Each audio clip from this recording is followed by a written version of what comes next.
Is this faux outrage, Sean, an opportunity to wheel out the so-called pub test as if anyone is actually talking about this in a pub? I think there really are a number of factors feeding into this.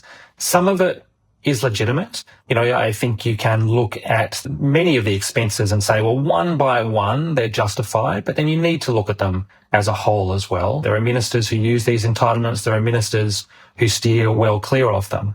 And I think every politician needs to use their judgment. And so I think there is a legitimate question about how much these things should be used. You also have some structural factors which will always at play in media controversies, which is how much else is going on right now. The social media ban is really the big thing, and ordinarily I think that would take all the attention, and the government is obviously frustrated that it's not, except that you have this awful coincidence for the government that the minister under fire is the minister in charge of the social media ban. So really that's just charged the story a little bit more. The government has been on a pretty good wicket for a little while. The Liberals have been taking a heap of criticism and on utterly justifiable grounds over the last month. There's often a bit of a sense of, wanting to go back to focusing on the government, and this is an opportunity for the media to do that.